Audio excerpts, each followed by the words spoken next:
Hello my dear friends, welcome back to our channel. ഇന്ന് ഞാൻ പപ്പായയ്ക്കൊരു make over കൊടുക്കാൻ പോവാണ് കേട്ടോ.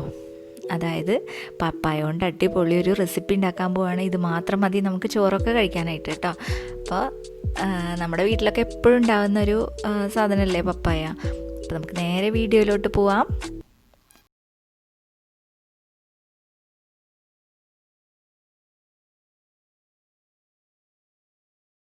അപ്പോൾ ഞാൻ ആദ്യം തന്നെ ഒരു മൺചട്ടിയാണ് അടുപ്പത്ത് വെച്ചിട്ടുള്ളത്. അപ്പം അതിലേക്ക് ഓയിൽ ഒഴിച്ചു കൊടുക്കുക. നല്ലെണ്ണയോ അല്ലെങ്കിൽ സൺഫ്ലവർ ഓയിലോ വെളിച്ചെണ്ണയോ എന്ത് വേണമെങ്കിലും ഒഴിച്ചു കൊടുക്കാം.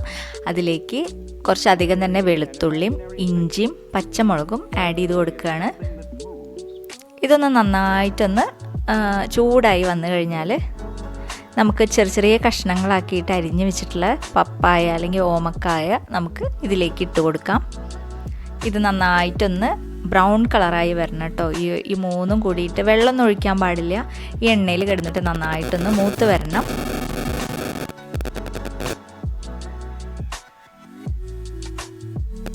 ഇനി നമുക്കിതിലേക്ക് കുറച്ച് ഉപ്പ് ആഡ് ചെയ്ത് കൊടുക്കാം. ഉപ്പ് ആഡ് ചെയ്ത് കൊടുക്കുമ്പോൾ പെട്ടെന്ന് തന്നെ ഇത് മൂത്ത് വരും. അപ്പോൾ അതുകൊണ്ട് ഉപ്പ് കുറച്ചധികം തന്നെ നമുക്ക് ആഡ് ചെയ്ത് കൊടുക്കാം. ഇനി എല്ലായിടത്തേക്കും ഒന്ന് നന്നായിട്ടൊന്ന് ഇളക്കി കൊടുക്കുക, എല്ലാ ഭാഗത്തേക്കും എത്താൻ വേണ്ടിയിട്ട്.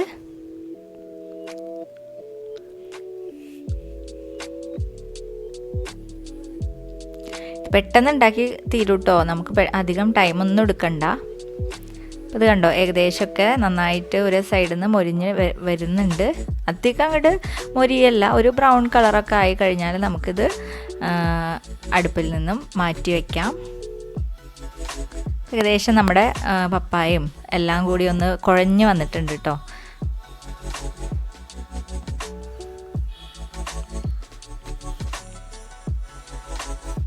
കുറച്ച് വേപ്പില ഇട്ട് കൊടുക്കാം.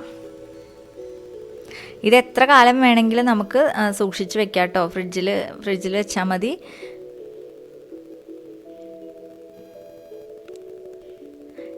ഇനി ഇത് നമുക്കൊരു പാത്രത്തിലേക്ക് മാറ്റാം. ഇനി ഈ ഒരു ചട്ടിയിൽ തന്നെ ഞാൻ കുറച്ച് ഓയിൽ ഒഴിച്ചു കൊടുത്തിട്ട് കടുകും ഉലുവയും കൂടി പൊട്ടിച്ചെടുക്കുന്നുണ്ട്. കുറച്ച് കറിവേപ്പില ഇട്ട് കൊടുക്കുക. ഇനി ഫ്ലെയിം ഓഫ് ചെയ്തതിന് ശേഷം മാത്രം നമുക്ക് ആവശ്യത്തിനുള്ള മുളക് പൊടിയും അതുപോലെ തന്നെ കുറച്ച് കായപ്പൊടിയും ആഡ് ചെയ്ത് കൊടുക്കുക. നന്നായിട്ട് മൂത്ത് വന്നാൽ നമുക്ക് ഈ ഓമക്കായ അല്ലെങ്കിൽ പപ്പായ നമ്മൾ വേവിച്ച് വെച്ചിട്ടുണ്ടല്ലോ അതെല്ലാം കൂടിയിട്ട് നന്നായിട്ടൊന്ന് മിക്സ് ചെയ്ത് കൊടുക്കുക. ഇതിലേക്ക് ആവശ്യത്തിനുള്ള ഉപ്പ് ആഡ് ചെയ്ത് കൊടുക്കുക. ഇത് തണുത്തതിന് ശേഷം നമുക്ക് കുറച്ച് വിനാഗിരി അല്ലെങ്കിൽ സുറുക്ക ആഡ് ചെയ്ത് കൊടുക്കണം. ആവശ്യത്തിനുള്ള മുളക് പൊടിയൊക്കെ ഇതിന് ശേഷം ചേർത്ത് കൊടുത്താലും മതി കേട്ടോ. അപ്പോൾ ഇതാ നമ്മൾ അടിപൊളിയായിട്ടുള്ള പപ്പായ അച്ചാർ റെഡി ആയിട്ടുണ്ട്. നല്ല ടേസ്റ്റാണ് ശരിക്കും. ഈ വിനീഗറും അല്ലെങ്കിൽ സുർക്കയൊക്കെ ഒഴിക്കുമ്പോൾ ശരിക്കും നമ്മളെ മാങ്ങച്ചാറിൻ്റെ ടേസ്റ്റ് തന്നെയാണ് കേട്ടോ വരുന്നത്. അപ്പോൾ എല്ലാവരും ഇതൊന്ന് ഉണ്ടാക്കി നോക്കണം. നല്ല ടേസ്റ്റാണ് ഇതിന്. ഇന്നിപ്പോൾ മാങ്ങ ഇല്ല എന്നൊന്നും വിചാരിക്കേണ്ട. പപ്പായ ഉണ്ടെങ്കിൽ പപ്പായ ആയിട്ട് നമുക്ക് അടിപൊളി അച്ചാർ ഉണ്ടാക്കാം. മാങ്ങയുടെ അതേ ടേസ്റ്റിൽ നമുക്ക് അടിപൊളി അച്ചാർ ഉണ്ടാക്കാം കേട്ടോ. അപ്പോൾ എല്ലാവർക്കും വീഡിയോ ഇഷ്ടപ്പെട്ടു എന്ന് വിചാരിക്കുന്നു. ഇഷ്ടപ്പെട്ടാൽ ലൈക്ക് ചെയ്യാനും ഷെയർ ചെയ്യാനും സബ്സ്ക്രൈബ് ചെയ്യാനും മറക്കരുത്. പിന്നെ അടുത്ത വീഡിയോയിൽ കാണാം. Thank you.